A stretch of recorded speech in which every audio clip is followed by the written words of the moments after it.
Corruption in the state and private sector has now become almost endemic. The Zondo Commission of Inquiry has heard testimony of the extent of the rot and the wrongdoing, but very little is said about the brave women and men who are the whistleblowers who bring our attention to the malfeasance, often risking their lives and their livelihoods. To unpack this, I'm joined by Professor Thuli Madonsela, former public protector, and of course also Francis Antoni, the head of the Helen Suzman Foundation.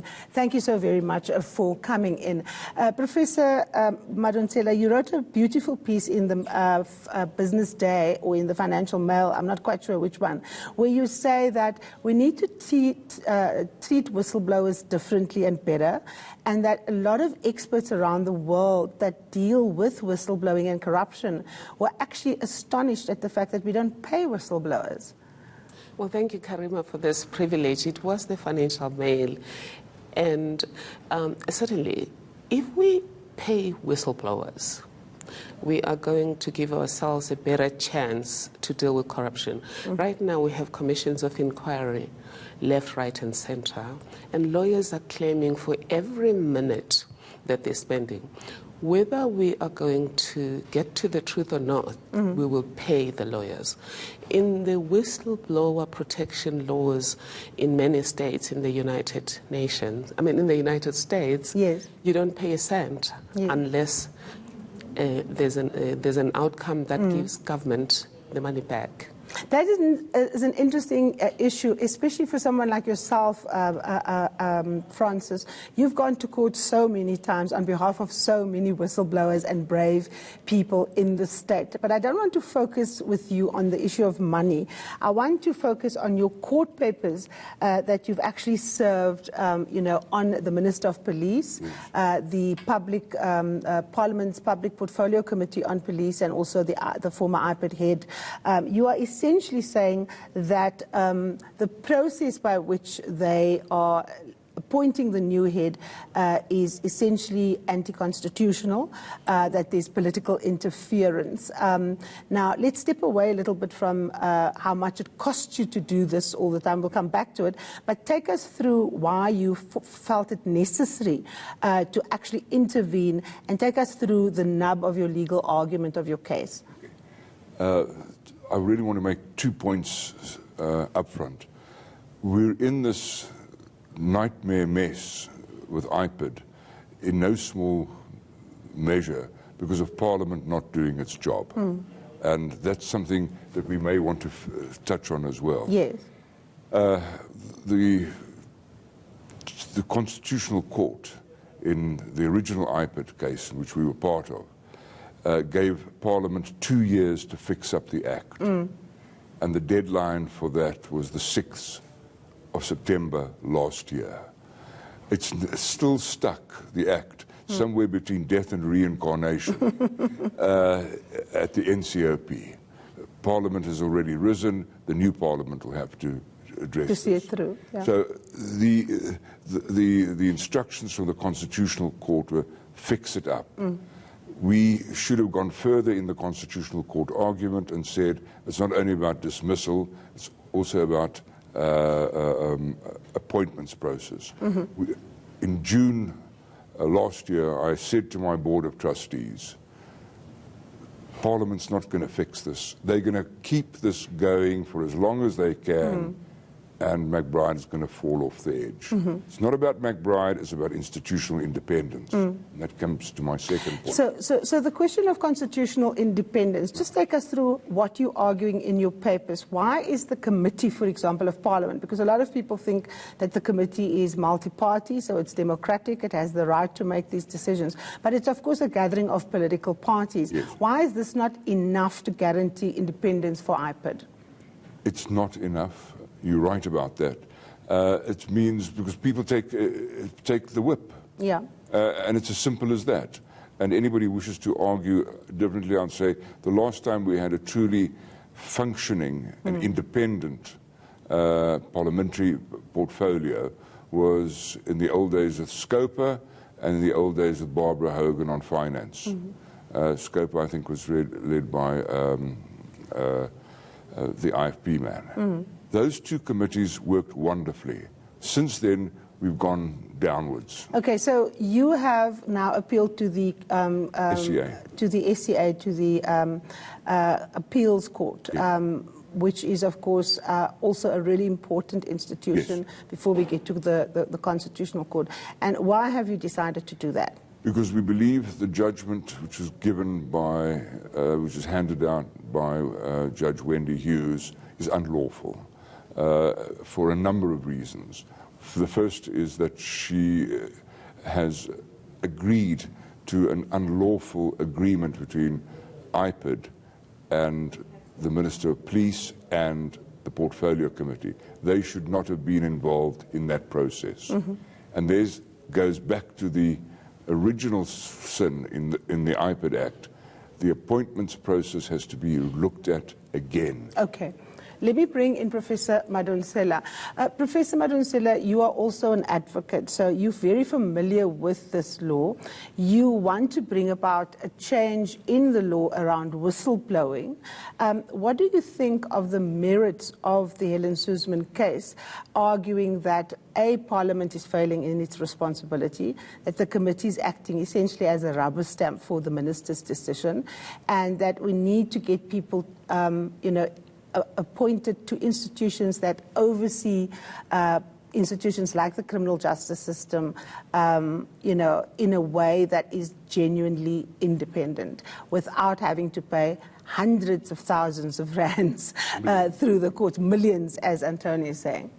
Well, I do agree with Antoni, and it's in Parliament's benefit to protect not just whistleblowers, because in this particular case, McBride is not really a whistleblower, but he is an enforcer, and these enforcement agencies can only be successful if they have the backing of Parliament, particularly when they're dealing with the executive. And I do agree with my colleague Antonio about the fact that the time has expired, and if Parliament had just done this by September last year, we would be in a different space. But that said, I think one of the problems we have in South Africa today is that the academic world, because I'm in the academic world now, is not seized with helping government. Yes. If you look at the constitution we have today, Karima, government didn't have to formulate everything. We had worked over years coming up with formulations of this and that and that. I mean, even during apartheid, towards the end of apartheid, I remember us coming up with formulations for labor law and various things. And I think academia going forward, including the Whistleblower Protection Act, what we need to do in our world is always come up with model formulations and then engage the government. Because sometimes they're slow because they don't have the capacity. Absolutely. In fact, we were just talking to the previous panel about the question of policy certainty on economics. And Eva Magetla was saying, that the economy isn't just decided by government. There's a private sector players. So in this instance, of course, you are saying that already one court made what you believe an unlawful judgment that is in violation of the Constitution, and that Parliament itself is not understanding its constitutional obligations. How does the Helen Suzman Foundation, for example, go about assisting Parliament in doing their job when the outcome of that assistance might well not be in their political interests? We did both written submissions and oral submissions to the Portfolio Committee. We pointed out the defects which were still not being addressed. In addition to the old defects, the current defects, we had then an opportunity to fix the Act in terms of legitimacy. And the Portfolio Committee said, no, we don't want to do it. And the Portfolio Committee, as we all know, was deeply divided. Anybody watching those broadcasts of it would have realized just how deeply divided. And the question is, why was it? Because we believe that IPID is perhaps the most important policing institution. It oversees the hawks and the saps. Here, if I could just go back to the whole question of whistleblowing, unless the whistleblower is certain that the man or the woman in charge of the organization will respond appropriately, independently, we can forget about whistleblowing.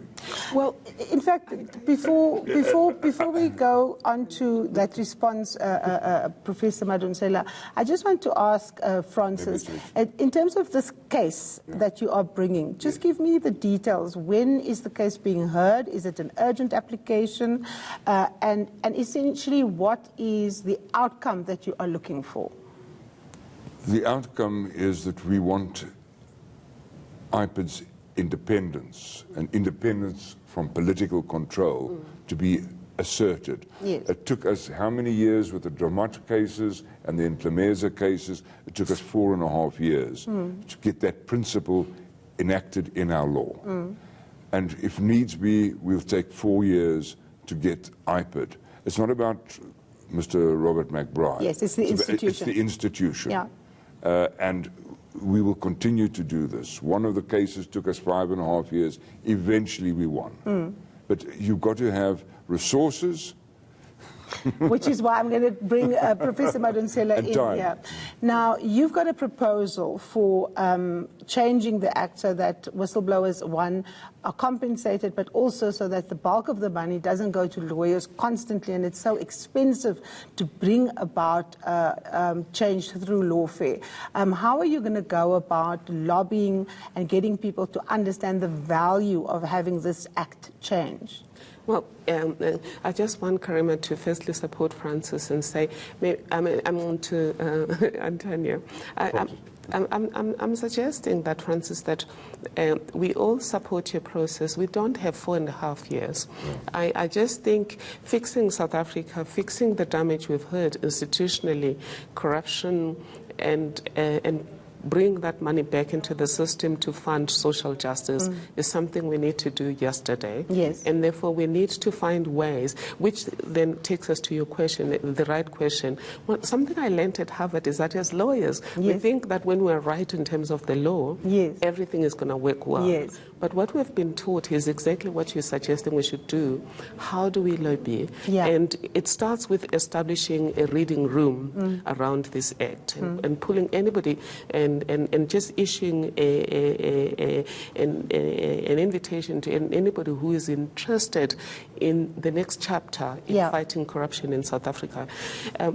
The first thing is the protection of the whistleblower. If you saw Miss Fakey Mentor, you saw Mr. Jonas, my heart bled for them. And I understand people were branding them, this were liar, crazy, etc. Is in the modern world, there's so much information in our heads that I can't remember what you were wearing, even though I saw you on TV yesterday. But in court, you're expected to remember that. What happens in the whistleblower protection laws in America, they call false claims acts because they're all about money collected from government that doesn't belong to you. But in the end, the whistleblower whistleblowers to the lawyer. And then the lawyer verifies, sifts through, and just legally proves the story. And then what's going to happen is then we're not going to go public with stuff that can't be proven. And also the risk is taken by the lawyer, not the whistleblower. But lastly, you can then have multiple investigations. How many cases do we have? I mean, none of the cases I left with the public protector, for example, have been attended to yet. I mean, I'm talking the corruption cases. But because she has her hands full, imagine if we had the Whistleblower Protection Act, we would, I mean, Whistleblower False Claims Acts, people would be all over this place looking for these monies. If they find them, they get the whistleblower gets 25% of the money, and then she pays probably another 25% of the 25% to the lawyers on contingency basis. And this is, of course, a more efficient way of doing it. But as Professor Madonsela said, these monies should have come back yesterday because we have the most unequal society in the world. We need social justice. We need people to access housing, to access free education. Minister Pravin Gordhan was just saying how tedious the process is to sit with the asset forfeiture unit to try and identify the companies that have been robbing Eskom blind that need to give the money back. You've been spending billions of rands on getting legislation done. Why are the policymakers not hearing these kind of innovative ways in which to get better lawmaking, better corruption protection, or protection for corruption whistleblowers, and also retrieving the actual cash? Because there's two things that people want to know. When are they going to go to jail, and when are we going to get the money back? Exactly. And in America, they do go, because you can capture aspects of the states, but you can't capture a whole nation. Yes, absolutely. Francis? I think we're uncaptured. We're all three uncaptured. That's the first thing I Exactly. want to say. You're right about the urgency. In the case of Eskom, for example, we launched our application 1.5 years ago. We're still arguing about the coal contract. Yeah. There's a part of me saying, but they said we can have all the information excepting the coal contracts. So we have to go to court to get the coal contracts. It doesn't start, and this is 1.5 years later nearly. Yeah. Likewise with the Bank of Baroda, Yeah. which wants to give us the coal contracts. And the Guptas in Dubai are saying you can't have them. It just goes on and on. Let's talk about a practical case. We have this situation where Victor Sena is seeking protection from legal counsel. Why does that even have to happen? Why does he have to seek the protection? Why isn't it offered? I'm going to defer to the lawyers here.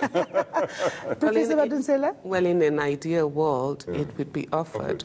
But currently, we need to tighten the laws around, for example, access to information. You need information now. You have to go into the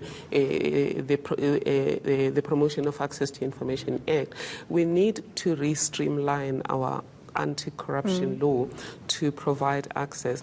A company such as, not a company, an entity such as the Helen Suzman Foundation and the lawyers that are working with you would be licensed to do this. In other words, the access to information would not depend on using another vehicle. You would be licensed, you would have the right to subpoena those documents because you would have gone through some kind of vetting process to verify your integrity. If we look at the question of Victor, he's seeking legal counsel, he's seeking a second opinion from Gilbert Marcus. Why is that process so essential? And more importantly, how do you hurry up these, investigations within investigations? Because it also benefits, for example, the looters, because they have time to get rid of the money, they can shred the documents, they can shift the money offshore. I mean, how do we get past this?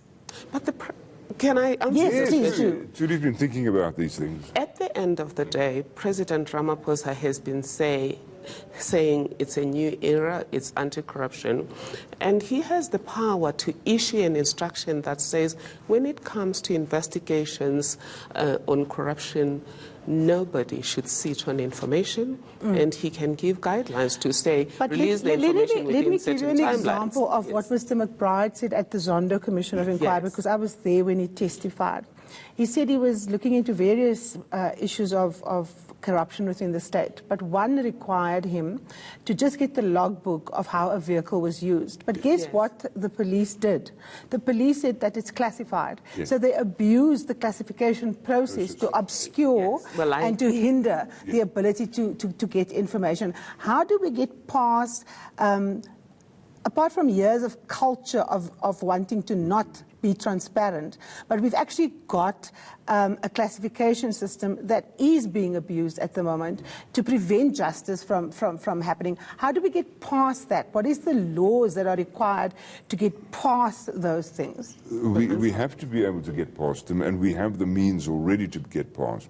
But one of the points which you raised earlier in the previous session was, and which the minister raised, is an act of impunity. People can go on doing wrongdoing until somebody, some man or some woman, goes to jail. Yes. That's going to be the approach, and that's going to be the signal. There have to be consequences for wrongdoing. Yes. And I think we've got to start building our own strategies around this desire for consequences. Professor Madonsela? And the desire for transparency linked to that. Because basically people are defying the constitutional requirements of an open and transparent, and accountable democracy. Yeah. What is the answer? Firstly, McBride himself, whilst he was still within the state, he had the power, like myself, as the power protector, the powers ahead as the power protector, to engage with them around, are they right in interpreting whatever he's asking for is classified, is not declassifiable. I had the same case when I was investigating Kandla.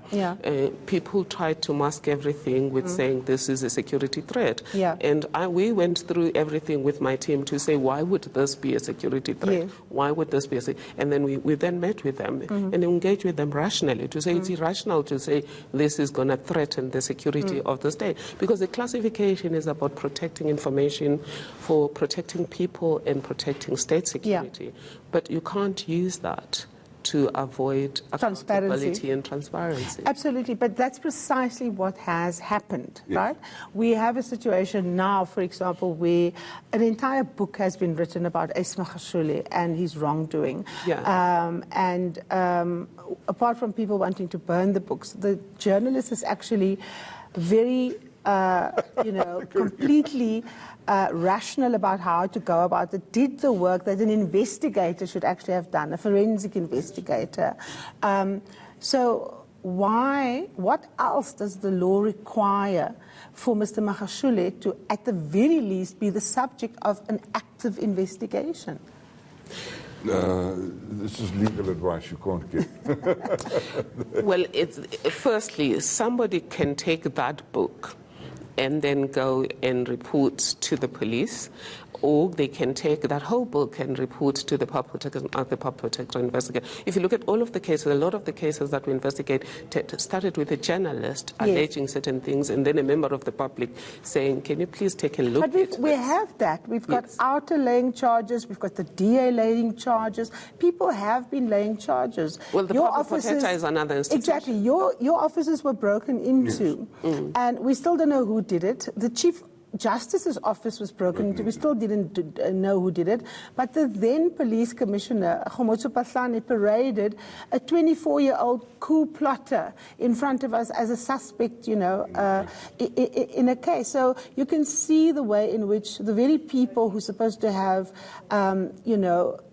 implementing the laws of the country are actively involved in subverting them. Well, but we have to report them. And also, I think we should try the courts about maybe seeking a court's intervention to get people to do their job. If we're saying so-and-so was the police were given this case and nothing is happening, we can seek administrative, and we can initiate an administrative action. Francis, I'm going to give you 30 seconds because I've got instructions in my ear that I must wrap this conversation. Thuli's absolutely right.